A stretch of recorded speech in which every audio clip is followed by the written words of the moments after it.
우리 함께 찬송가 312장 같이 찬송합니다. 예배전 찬송가 312장입니다.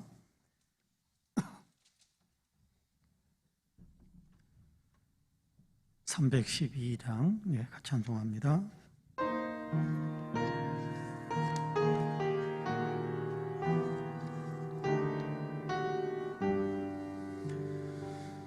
너 하나님께 이끌리어 일평생 주만 바라면 너 어려울 때 힘주시고 언제나 지켜주시리. 주 크신 사랑 믿는 자 그 반석 위에 서리라. 너 설레는 맘 가다듬고 희망 중 기다리면서 은혜로 진 주의 뜻과 사랑에 만족하여라.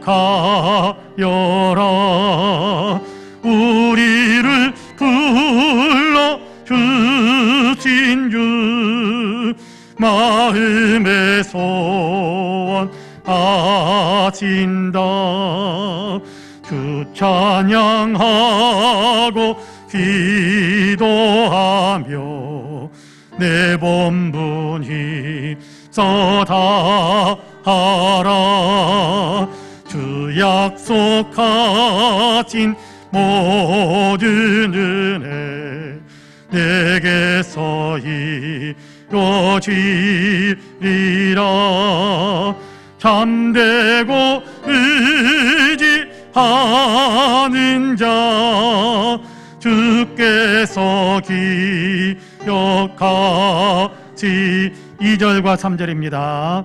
너 설레는 맘 가다듬고 희망 중 기다리면서 은혜로진 주의 뜻과 사랑에 만족하여라. 우리를 불러주신 주 마음의 소원 아신다. 주 찬양하고 기도하며 내 본분이 써다하라.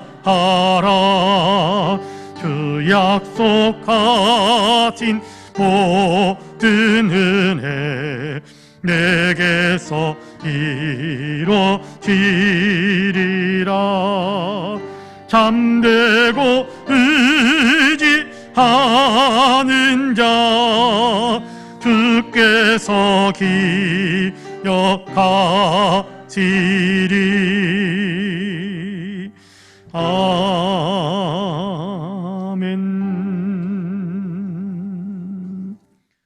수요일 저녁 예배를 위해서 우리 함께 조용한 기도 드리겠습니다.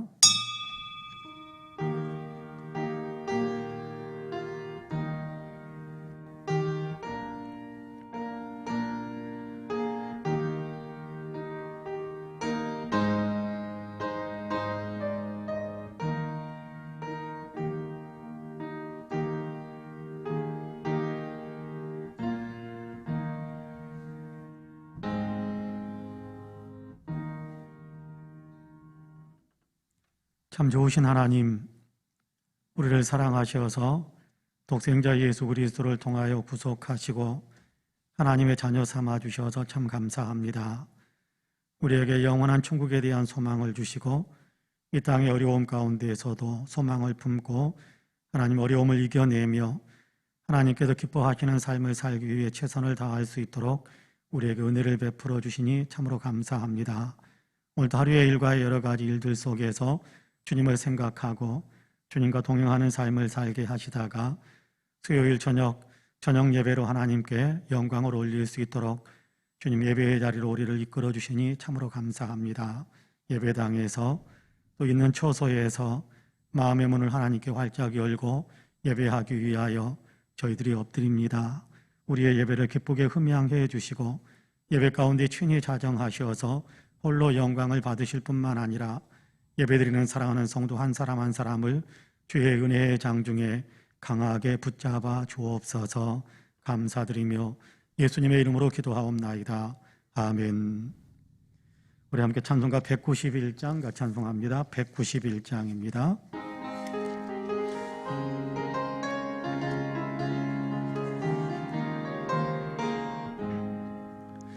내가 매일 기쁘게 순례의 길 행함은 주의 팔이 나를 안보함이요, 내가 주의 큰 복을 받는 참된 비결은 주의 영이 함께함이라. 성령이 계시네, 할렐루야 함께하시네. 좁은 길을 걸으며 밤낮 기뻐하는 것 주의 영이 함께함이라.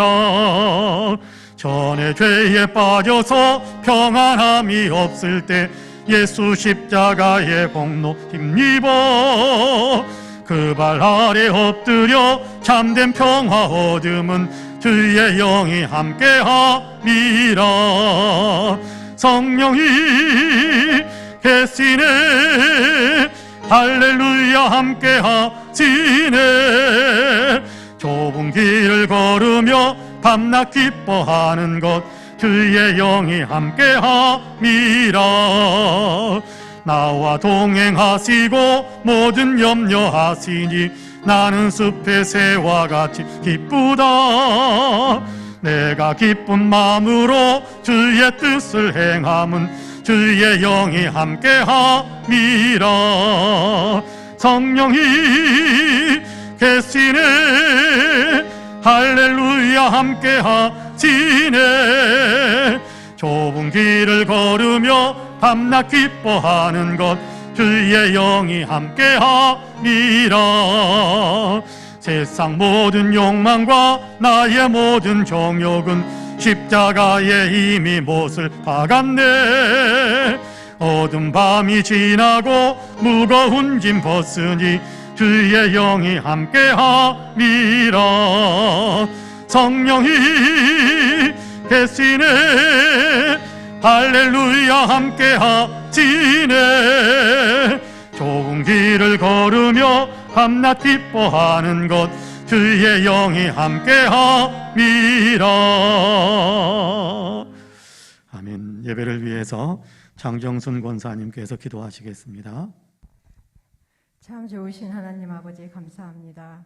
오늘도 변함없이 주님의 은혜로 살게 하시고 수요 예배를 인도하여 주심에 감사드립니다. 이 시간 주님 앞에 예배하는 모든 성도님들께 한량없는 주님의 사랑, 주님의 은혜가 넘칠 수 있도록 인도하여 주시옵소서. 거짓 없는 진실로 온유한 자가 되게 하시고 저희 뜻대로 사는 게 아니라 주님 뜻대로 주님 말씀을 지키며 살아가게 하시옵소서.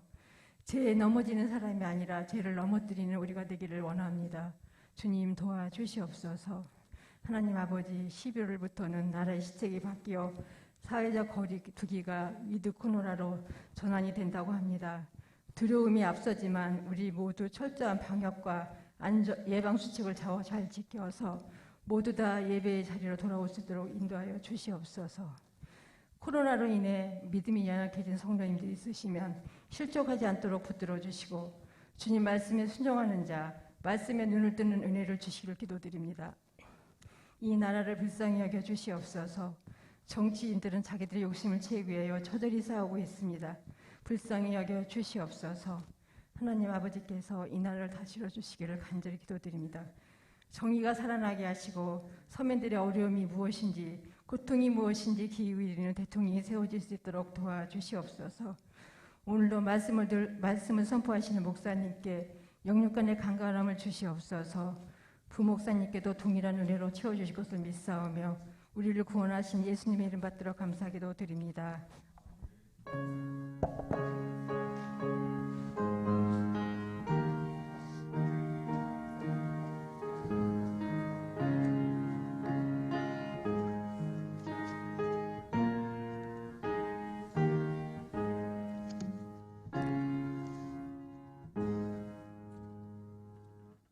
하나님의 말씀은 빌립보서 1장입니다. 신약성경 빌립보서 1장 12절에서부터 18절까지의 말씀을 우리 한 목소리로 같이 봉독하겠습니다. 빌립보서 1장 12절에서 18절까지의 말씀입니다. 빌립보서 1장 12절에서 18절까지의 말씀.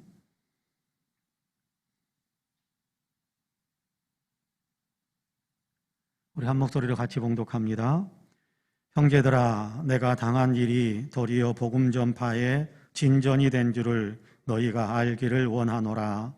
이러므로 나의 매임이 그리스도 안에서 모든 시히대 안과 그 밖의 모든 사람에게 나타났으니 형제 중 다수가 나의 매임으로 말미암아 주 안에서 신뢰함으로 겁없이 하나님의 말씀을 더욱 담대히 전하게 되었느니라.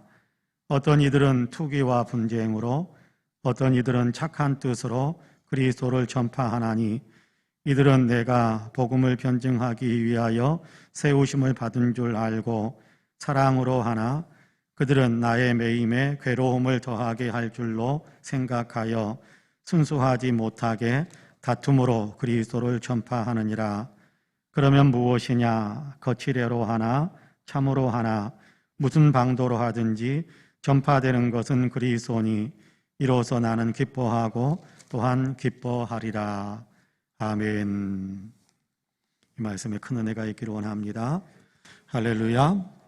오늘도 수요일 저녁 예배 예배당에서 또 있는 처소에서 하나님께 예배드린 우리 사랑하는 모든 성도님들에게 하나님의 놀라우신 평화와 기쁨의 역사, 하나님이 주시는 축복의 역사가 풍성하게 임하시기를 주님의 이름으로 간절히 축복합니다. 아멘. 옆에 있는 분들과 눈으로만 인사 한번 할까요? 눈으로만 인사합니다. 하나님이 당신을 참 사랑하십니다. 나도 당신을 사랑합니다. 네, 눈으로만 당신 참 괜찮은 사람입니다. 네, 감사합니다. 말씀을 준비하면서 오늘은 좀 일찍 끝내야겠다 그런 생각이 많이 들었습니다.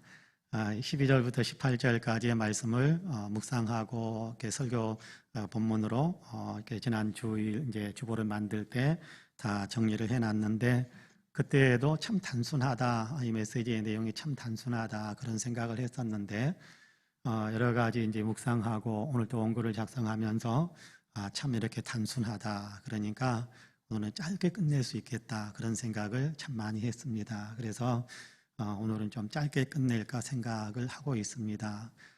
얼굴의 표정을 제가 읽을 수가 없는데 마스크 때문에 전부 다 굉장히 흐뭇해 하시는 그런 표정을 짓고 있는 것 같아서 저도 흐뭇합니다. 오늘 우리가 빌립보서 지금 세 번째 시간 갖고 있는데요. 오늘 우리가 읽은 본문 18절에 보면 그렇게 말씀을 하지요. 그러면 무엇이냐? 거칠애로 하나 참으로 하나 무슨 방도로 하든지 전파되는 것은 그리스도니 이로써 나는 기뻐하고 또한 기뻐하리라. 그렇게 이야기합니다. 오늘 우리가 읽은 18절까지의 말씀의 마지막 결론 부분이라고 생각해도 틀리지 않을 텐데 이 부분의 마지막 결론이 뭐냐 하면 나는 기뻐하고 또한 기뻐하리라 그렇게 이야기하고 있거든요. 무엇 때문에 기뻐할까? 여러분 이유도 없이 기뻐할 수 있을까요? 물론 그럴 수 있을 겁니다. 그러나 오늘 우리가 읽은 본문에서는 분명한 이유를 제시하면서 나는 이러한 이유 때문에 기뻐하고 또한 기뻐한다 그렇게 이야기하고 있거든요.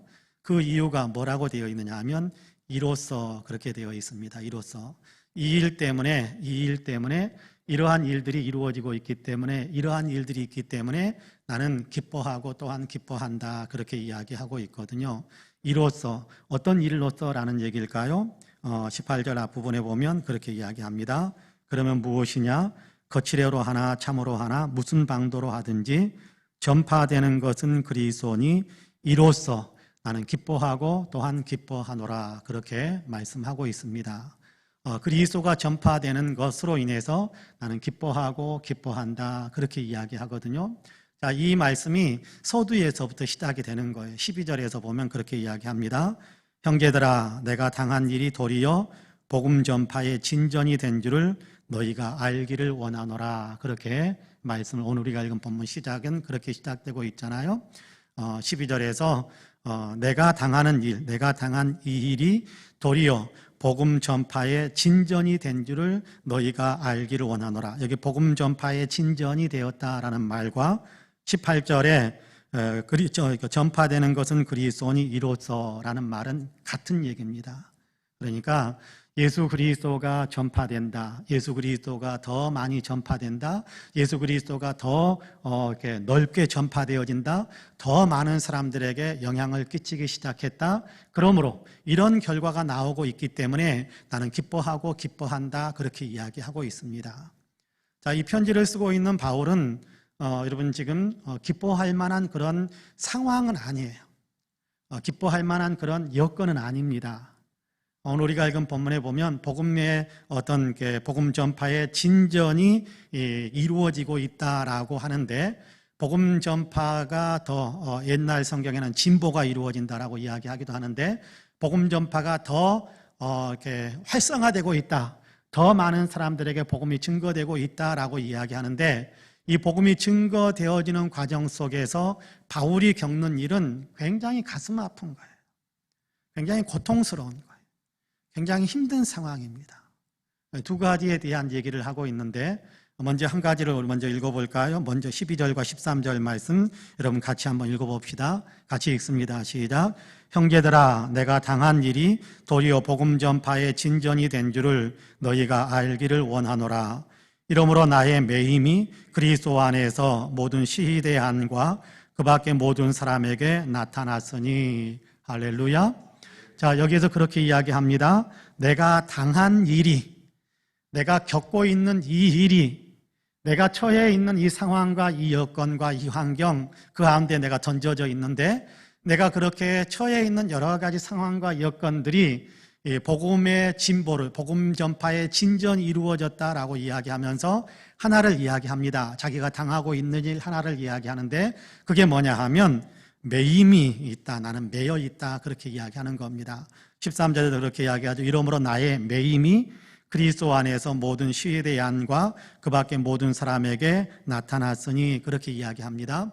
이렇게 번역이 좀 선명하지가 않습니다. 복음의 이 번역을 조금 더 정확하게 번역을 한다면, 내가 그리스도 안에서 매임 받은 사람이다. 내가 그리스도 때문에 이렇게 묶임 받은 사람이다. 내가 예수님 때문에 감옥에 들어온 사람이다 라는 사실이, 이 이야기가 온 시위대안, 친위대죠. 황제의 친위대, 시위대가 시위대안과 그리고 모든 바깥 그 외에 다른 사람들에게도 다 전해지고 있다. 그 소식이 전해지고 있다라는 건데, 먼저 하나는 내가 예수님 때문에 이렇게 매여 있다라는 사실, 이 당한 일 가운데서도 나는 기뻐하는데, 왜 기뻐할 수 있느냐 하면 예수님 때문에 내가 감옥에 갇혀 있다라는 사실을 시위대 사람들이 다 알고 있다. 여기 다 소문나버렸다라는 게, 소문나버렸다. 바울이라는 사람이 감옥에 갇혀 있는데, 이 사람은, 저 사람이 뭔가 흉악한 윤리적으로 뭔가 범법을 행해가지고 감옥에 갇힌 줄 알았는데 그게 아니더라. 이 사람은 예수 전하다가 붙잡혀서 감옥에 갇힌 사람이다라는 얘기가 감옥 안에서, 그리고 간수들 사이에 소문이 쫙 나버렸다라는 거예요. 그러니까 사람들은 무슨 생각을 하겠습니까? 야, 저 사람이 왜 예수 믿으라고 이야기하다가, 저 사람이 예수 믿는 믿음을 지키다가 감옥에 들어왔다는데, 그러면 그 예수는 도대체 누구냐? 아무런 잘못도 없이, 아무런 어떤 형법상의 저촉됨도 없이 단지 예수 전거하다가 붙잡혀서 감옥에 갇혔다는데, 그 일을 저렇게 예수 부인하지도 않고, 그럼에도 감옥 안에서도 자기는 예수 믿는다고 말하는 저 바울, 그러면 저 사람이 믿고 있는, 바울이 믿고 있는 예수는 누구냐? 여기에 대한 관심이 생기지 않겠어요? 그리고 바울에게서 끊임없이 예수에 대한 얘기를 듣겠죠. 감옥 간수들이 문 밖에서 지키고 있으면 바울은 계속해서 예수님에 대한 얘기를 들려주고, 이 예수를 믿어야 된다라는 얘기를 들려주고, 그러다 보니까 시위대 안에, 다시 말하자면 왕궁 감옥에 갇혀 있는데 황제의 감옥에 갇혀 있는데 그 황제의 감옥을 돌보는 시위대, 황제의 친위대, 이 사람들 사이에 복음이 들어가기 시작하는 일이 일어나기 시작했다는 거예요. 여러분, 바울이요, 그냥 감옥에 갇히지 않았다고 한다면 감옥 간수로서 일을 하고 있는 시위대, 감옥 간수로서 일하고 있는 친위대 사람들과 만날 수 있는 기회가 만날 수 있는 가능성은 거의 제로예요. 근데 감옥에 갇힌 통에 황제 친위대 사람들에게 황제의 아주 근위병들에 가까운 그런 어떤 친위대 사람들을 만나게 되었고, 그들에게 복음을 증거할 수 있게 되었고, 그래서 로마 황궁에도 복음이 들어갈 수 있는 어떤 통로가 열리기 시작하더라. 내가 당한 일, 내가 감옥에 갇혀 있는, 그러면서 내가 겪고 있는 이 일 때문에 그리스도 예수의 복음이 더 다른 사람들에게 많이 증거되기 시작했다. 새로운 사람들에게 이 복음이 증거되기 시작했다. 그래서 이 일로 인해서 나는 기쁘다, 그렇게 이야기하는 겁니다. 여러분, 또 하나의 내용은 어떤 것이냐 하면, 여러분 볼까요? 13절부터 17절까지 천천히 같이 한번 읽어볼까요? 13절부터 17절까지 같이 읽습니다. 시작. 이러므로 나의 매임이 그리스도 안에서 모든 시대 안과 그 밖에 모든 사람에게 나타났으니 형제 중 다수가 나의 매임으로 말미암아 주 안에서 신뢰함으로 겁없이 하나님의 말씀을 더욱 담대히 전하게 되었느니라. 어떤 이들은 투기와 분쟁으로, 어떤 이들은 착한 뜻으로 그리스도를 전파하나니 이들은 내가 복음을 변증하기 위하여 세우심을 받은 줄 알고 사랑으로 하나 그들은 나의 매임에 괴로움을 더하게 할 줄로 생각하여 순수하지 못하게 다툼으로 그리스도를 전파하느니라. 그렇게 말씀하고 있습니다. 자, 감옥 안에 있을 때 감옥에 갇혀 있는 그 감옥을 이렇게 간수들, 이들에게 황궁의 시위대, 이렇게 친위대에게 복음이 들어가는 일들이 일어났다. 이것이 그가 당하고 있는 중요한 내용 가운데 하나예요. 그런데 그들에게 복음이 증거되니까 내가 감옥에 갇혀 있어도 나는 이것이 크게 고통스럽다, 불편하다, 왜 나에게 이런 일이 생긴단 말인가 원망하고 그런 것이 아니라, 내가 감옥에 갇히는 바람에 감옥의 간수들에게 복음을 증거할 수 있는 문이 열리네? 그래서 난 기쁘고 좋다라고 이야기하는 것이고요. 또 하나 그가 당한 일이라는 것이 뭐냐 하면 시기를 받고 질투를 받는 겁니다. 바울의 명예가 훼손되어지는 일들이 만들어지기 시작했다는 거예요. 오늘 우리가 읽은 본문 13절 뒷부분에 보면 시위대 안과 그 밖에 모든 사람에게 나타났으니, 그 밖에 모든 사람에게 뭐가 나타났어요? 바울이 그리스도 예수 때문에 감옥에 갇혔다라는 사실을 소문이 퍼졌다라는 거예요. 그러니까 그 밖에 모든 사람이다라는 얘기, 여기에 포함되어지는 사람들은 더 감옥 밖에 있는 모든 사람들에 대한 이야기겠지만, 좁혀서 이야기한다면, 좁혀서 생각할 수 있다고 한다면 예수 믿는 사람들이에요. 교회 다니는 사람들이란 말이에요. 교회로 모이는 사람들이란 말이에요. 근데 이 사람들에게 어떤 일이 일어났느냐 하면, 바울이 예수님 증거하다가 감옥에 갇혔댄다. 바울이 예수님 열심히 증거해서 땅끝까지 복음 증거하고 싶어 했는데, 그런데 그 일이 지금 중간에 막혔다. 바울이 감옥에 갇히는 바람에 복음 전파의 일이 지금 막혀 있다. 그러니까 누가 그러면 이 일을 계속해서 해야겠느냐? 누가 이 일을 대신해서 해야겠느냐? 우리가 해야 되겠다. 그러면서 사람들이 일어났다라는 거예요. 여러분 14절에 보면 그렇게 이야기하죠. 형제 중 다수가 나의 매임으로 말미암아, 내가 감옥에 갇혀버려서 더 이상 전도 여행을 다닐 수 없다. 그래서 우리 가운데 복음을 증거해 주지도 못한다. 우리 동네에 와서 복음을 증거해 줘야 될 텐데 그 일도 못한다. 이 사실을 알게 되니까 그 다음에 뭐라고 이야기하냐면, 주 안에서 신뢰함으로, 그 다음 내용들을 보세요. 겁 없이 하나님의 말씀을 더욱 담대히 전하게 되었느니라. 자, 예수 믿는 사람들이 그동안에는 바울이 복음을 증거하니까 우리는 안 해도 되겠다 그러고 있었단 말이에요. 바울이 열심히 복음을 증거하니까 우리는 바울처럼 열심히 못 전하니까, 바울처럼 능숙하게 못 전하니까, 바울처럼 능력 있게 못 전하니까 우리는 그냥 가만히 있는 것이 낫겠다라고 생각했단 말이에요. 근데 바울이 붙잡혀가지고 예수님 증거하다가 붙잡혀가지고 감옥에 갇혀있다라는 얘기가 퍼지니까 이 사람들이 분발을 하는 거예요. 어떻게 해요? 안 되겠다. 우리라도 열심히 복음을 증거해야 되겠다. 그러면서 열심을 품고 겁 없이, 그렇죠? 두려움 없이 담대하게 하나님의 말씀을 옆에 있는 사람들에게 증거하기 시작하는 일이 벌어졌다는 거예요. 혼자서 복음을 증거하는 것과 10명이 같이 동시에 막 복음을 전하는 것, 어느 것이 더 멋있고 어느 것이 더 좋아 보입니까? 바울은 많은 사람들이 한꺼번에 일어나서 복음을 증거하기 시작하는, 복음을 내가 감옥에 갇혀 있으니까 내가 더 이상 복음을 증거하지 못한다라는 사실을 생각하고 우리라도 열심히 같이 복음을 증거하기 시작해야겠다 싶어서 들고 일어난 몇몇 형제들이 있었다고 이야기합니다. 몇몇 형제들, 어쩌면 그들을 중심으로 해가지고 수십 명이 될 수도 있을 텐데 그들이 일어나서 열심히 복음을 증거하는 일들이 생기니까 바울이 너무 기쁘고 좋다라는 거예요. 주의 일꾼들이 내가 감옥에 갇히는 바람에 주의 일꾼들이 많이 일어나는구나. 내가 이렇게 먼저 누워있는 바람에 주의 일꾼들이 많이 생기는구나. 내가 해야 되는데 내가 하지 못하고 있으니까 다른 사람들이 일어나서 열심히 복음을 증거하고 있구나. 이거 참 좋은 일이다. 기뻐한다라는 거예요. 여러분, 이건 굉장히 흥분되고 기쁘고 행복한 일입니다. 여러분께 목회자가 큰 기쁨을 누리는 때가 있습니다. 어느 때냐 하면 물론 사소한 일들 속에서 기쁨을 많이 누리게 됩니다만은 목회적으로 기쁨을 크게 이렇게 누릴 수 있게 되는 때가 어느 때냐 하면 이렇게 일손이 모자란데 사람 생각지도 않았던 사람들이 와가지고 같이 봉사하는 거예요. 같이 헌신하는 거예요. 뭔가가 좀 부족한데 성도들이 일어나가지고 같이 그냥 더불어서 같이 희생하면서 충성을 다하는 거예요.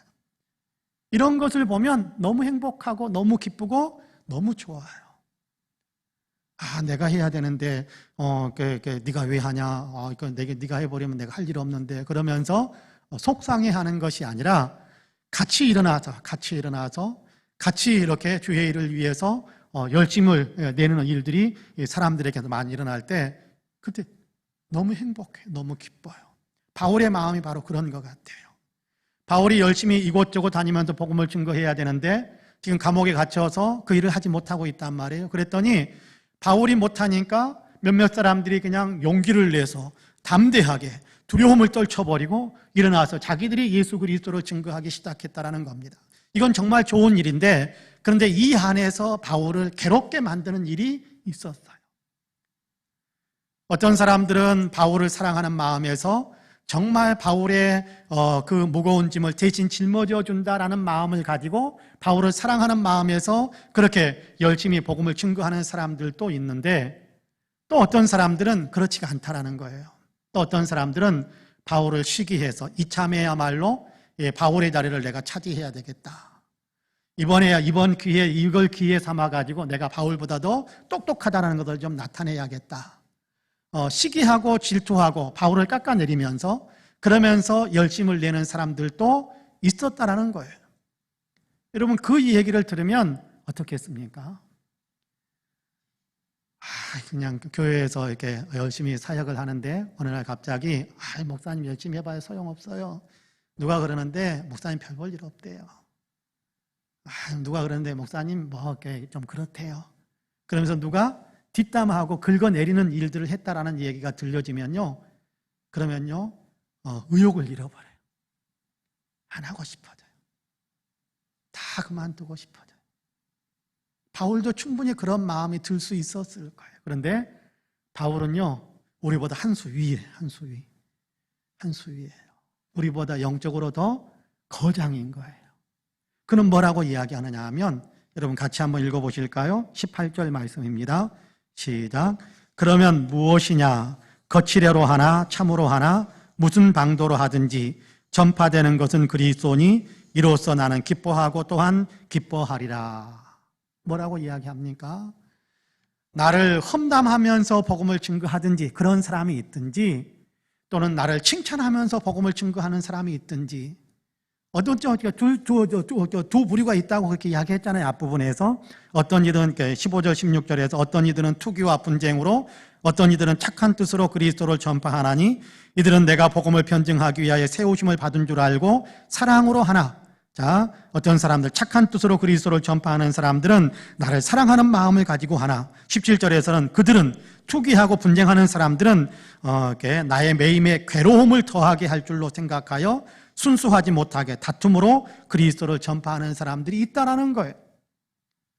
그 사람들은 나쁜 사람이야 그렇게 이야기하지 않고요. 그 사람 못된 사람이야 그렇게 이야기하지 않고요. 그 그 사람들은 다 관두라고 그래. 그렇게 이야기하지 않고요. 바울은 뭐라고 이야기하느냐 하면 나를 사랑하는 마음으로 하든지 나를 헐뜯는 마음으로 하든지 어쨌든 그들이 예수를 증거하고 있다는 그 사실, 그것이 중요하다. 어쨌든 어떤 동기를 가지고 그 복음 전파를 시작했든지 간에 그 예수 그리스도 이름이 전파되어지고 있다는 그 사실, 그 사실에 나는 기뻐하고 기뻐한다. 그렇게 이야기합니다. 그럼 대단하지 않습니까? 주의 일이 이루어지고 있다는 사실 때문에 내가 모욕을 당하고 내가 좋지 않은 얘기를 듣고 내가 다른 사람들에게 정말 천덕꾸러기처럼 그렇게 험담는 자리에 선다고 할지라도 예수 그리스도가 전파되고 있으니 나는 기쁘고 기쁘다. 그렇게 이야기합니다. 여러분 정말 아름다운 믿음이라고 저는 생각을 합니다. 내가 원하는 대로 다 이루어져야 예수 믿는 것이 행복할까요? 내가 이루는 것들, 내가 원하는 것들, 내가 영광을 받고 내가 명예를 얻고 그리고 내 주장대로 모든 것들이 다 이루어져야 그래야 정말 기쁨이 되고 예수 믿는 것도 행복하다? 그런 것은 아닌 것 같아요. 지금 바울이 직면해 있는 일은 뭡니까? 여러분 감옥에 갇혀 있잖아요. 왜 감옥에 갇혔습니까? 예수님 증거하다가 주의 일 하다가 여러분 붙잡혀가지고 모진 일을 당하고 겪고 있잖아요. 그럴 때면 왜 이런 일이 내게 있는가? 나는 하나님을 위해서 주님을 위해서 일하는데 왜 주님은 나를 이렇게 모진 고난 당하는데 내버려 두고 있는 것일까라는 탄식의 한숨이 나올 수도 있을 만하지 않습니까? 근데 바울은 그 마음을 내려놓고 있는 것 같아요. 왜 그렇게 가능했을까요? 무엇이 바울로 하여금 감옥에 갇혀 있으면서도 예수님이 증거되고 있으니까 나는 너무 기쁘다라고 말할 수 있게 만들었을까요? 여러분, 그 옆에 있는 다른 성도들이 복음을 증거하는데 바울을 사랑하는 마음으로 막 같이 해준단 말이에요. 너무 행복하겠죠. 여러분 그렇지 않겠습니까? 교회에서도 목사님을 사랑하는 마음으로 우리 성도님들이 막 봉사하고 헌신하고 충성한단 말이에요. 그러면 얼마나 제가 행복하겠습니까? 너무너무 행복해요. 속죄해서 시쳇말로 기분이 째지겠죠. 기분이 째지겠죠. 그런데 그냥 이렇게 목사님 어떻게 이제 이렇게 깎아내리기 위해서 또는 이렇게 올가묶기 위해서 뭔가 내가 더 열심인 것처럼 내가 더 대단한 사람인 것처럼 내세워서 어쨌든 목사님의 길을 좀 꺾어놔야겠다. 그런 마음 가지고 교회 일을 열심히 한다면 그러면 여러분 어떻게 했습니까? 저는 견디기 어려울 것 같아요. 저는 견디기 어려울 것 같아요. 근데 바울은 견디는 거예요. 아니 그런 것들을 다 마음에서 내려놓고 그래도 나는 예수님이 증거된다는 그 사실 때문에 기쁘고 기쁘다. 그렇게 이야기하고 있는 겁니다. 그러면 무엇이 그렇게 할 수 있게 만들었을까요? 이게 중요하지 않겠어요? 무엇이 자기가 그렇게 모진 순환을 당하고 고통을 당하는데도 불명예스럽게 되고 치욕스럽게 그렇게 인격이 짓밟히는데도 그럼에도 불구하고 예수님이 증거되고 있으니 나는 정말 기쁘다. 그렇게 말할 수 있는 그런 어떤 사람이 될 수 있게 만들었을까요? 이유는 단 하나뿐이라고 생각해요. 자기 자신을 사랑하는 마음보다 주님 사랑하는 마음이 더 크기 때문에. 예수님이 얼마나 고귀하신 분인지, 예수님을 통해서 얻는 구원이 얼마나 위대한 것인지, 또 다른 사람들에게 예수님이 전파되어야 하는데 그것이 얼마나 소중한 일인지 이것을 더 귀하게 여기는 거예요. 이것을 더 소중하게 여기는 거예요. 그렇기 때문에 바울은 내가 고난을 당하든지 내가 치욕을 당하든지 예수님이 전파되고 있다니, 예수님이 존귀히 여김을 받고 있다니 그것이 나는 너무 행복하고 기쁘다라고 말할 수 있게 만든 그런 어떤 힘인 겁니다. 여러분, 우리에게도 이 믿음이 있어야 된다고 저는 분명히 믿습니다. 우리에게도 이 믿음이 있어야 된다고 저는 믿습니다. 여러분, 무엇에다가 더 우선순위를 두냐, 무엇을 우리가 더 소중하게 생각하느냐라는 거거든요. 여러분, 예수님과 여러분 누가 더 소중합니까? 누가 더 영광을 받아야 됩니까? 누가 더 영광을 받아야? 여러분, 이렇게 오늘 이렇게 가만히 생각하는데 이 얘기가 문득 떠올라서 탕자의 비유, 예수님께서 들려주시는 기다리시는 아버지. 여러분, 탕자가 돌아올 때 아버지가 어땠습니까? 막 멀리서도 동구박 이렇게 모퉁이 길을 돌아오는데 아들은 그냥 기가 죽어가지고 고개도 못 들고 그냥 허름한 누더기 입고 터벅터벅 걸어오는데 그 모습을 아버지가 먼저 아들이 먼저 아버지를 발견한 것이 아니라 아버지가 먼저 아들을 발견하고 그냥 버선발로 뛰어가는 거지요. 끌어안고 뽀뽀를 해주고 이렇게 얼싸안고 그냥 아버지가 힘이 셌다고 한다면 아마 이렇게 들쳐 업고 왔을 것 같은 그런 분위기입니다. 성경을 읽다 보면요. 그런데 이렇게 아들이 이렇게 돌아오니까 동네 사람들이 그렇게 이야기하는 거예요. 나 너무 기쁘다. 나 너무 행복하다. 죽었던 아들이 살아왔으니 나 동네 잔치하지 않고는 견딜 수가 없어. 송아지를 잡아라. 풍악을 울려라. 아들 목욕시키고 또 좋은 옷 입히고 가락지도 끼우고 신발도 신기고 그래서 내 아들이 살아왔다라는 사실을 그냥 모든 사람들에게 다 이렇게 알려주어야겠다. 라고 아들을 맞아들입니다. 여러분, 우리도 다 그럴 것 같습니까? 우리도 다 그럴 수 있었으면 좋겠는데요. 어떤 사람들은 그렇지 못할 수도 있습니다. 너 가지고 나간 돈 어땠니? 여러분, 돈과 아들 사이에 누가 중요합니까? 무엇이 더 중요합니까? 돈과 아들 사이에 무엇이 더 중요합니까? 아버지는 아들이 더 중요했어요. 그러니까 돈의 행방에 대해서는 물어보지도 않아요. 단지 네가 왔으니까 됐다. 너 살아왔으니까 됐어. 그것으로 난 만족해. 돈 없어도 돼. 네가 왔으니까 난 기쁘고 네가 왔으니까 난 잔치를 열 거야. 아버지에게 있어서는요, 돈이 중요하지 않았어요. 아들이 중요해요. 그러니까 돈이 안 왔어도, 아니 돈을 다 날려버리고 아들이 정말 천둥번거성이처럼 그렇게 왔어도 행복하고 기쁜 거예요. 여러분, 우리가 많이 예수 믿으면서도요, 우리가 내 욕심, 내 체면, 내 자신의 어떤 행복, 내 자신의 권리, 여기에만 우리가 많이 매이다 보면 정말 중요한 예수님을 놓쳐버릴 때가 많습니다. 예수님을 놓쳐버릴 때가 많아요. 그래서 이 일이 안 이루어지니까 예수 필요 없어, 나 기분 나빠. 예수 믿는다는 신앙 공동체 안에 있으면서도 이것이 내 마음대로 안 되니까 내 마음대로 나 기분 나빠. 화를 내고 그럴 수가 있단 말이에요. 근데 바울은 그렇지가 않습니다. 예수님이 증거대, 그래 난 좋아. 저 사람이 당신을 욕하고 당신의 인격을 짓밟으면서 그러면서도 당신 자리 꿰차려고 그러면서 당신을 깎아내리고 예수 이야기야. 그래? 내가 내 인격, 내 어떤 명예 이런 것들은 짓밟혀도 돼. 그 사람 예수 증거한다고? 그래 됐어. 그럼 됐어. 나 그럼 좋아.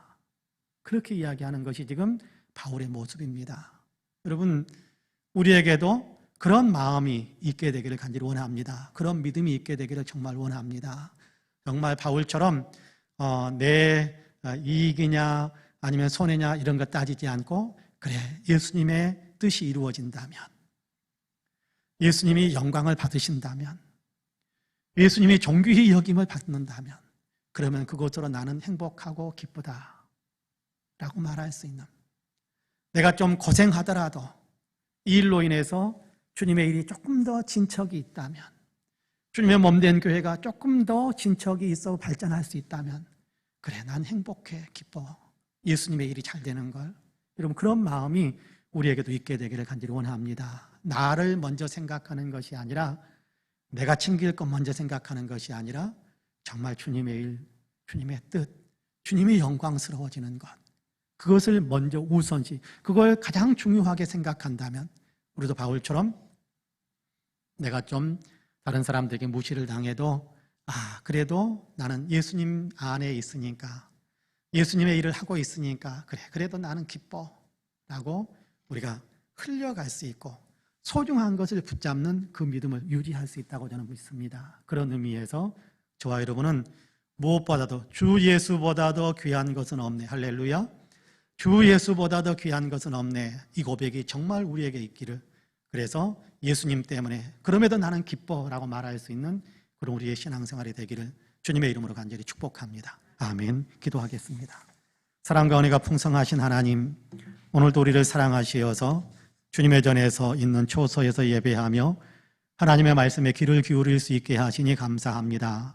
성령의 감동 안에서 성령이 이끄시는 믿음에 깊이 들어갔던 바울은 감옥에 갇히는 모진 순환 속에서도 예수님의 일이 이루어지고 있으니 나는 기쁘다라고 말할 수 있었고, 자기의 인격이 짓밟히는 현장 속에서도 주님의 이름이 증거되고 있다고 하니 그럼에도 나는 기쁘다라고 고백할 수 있었던 것을 우리가 배웁니다. 예수님을 우선순위에 놓고 주 예수보다 더 귀한 것은 없네라는 온전한 고백이 있기에 그런 가능했던 일이라고 우리가 다시 한번 마음속에 새길 수 있게 하심을 감사합니다. 우리에게도 동일한 마음을 주시고 동일한 믿음을 주시어서 어떤 상황에서도 예수님 때문에 우리는 기쁘고 예수님 때문에 행복한 믿음의 삶을 살아갈 수 있는 아름다운 성도가 다 되게 하여 주옵소서.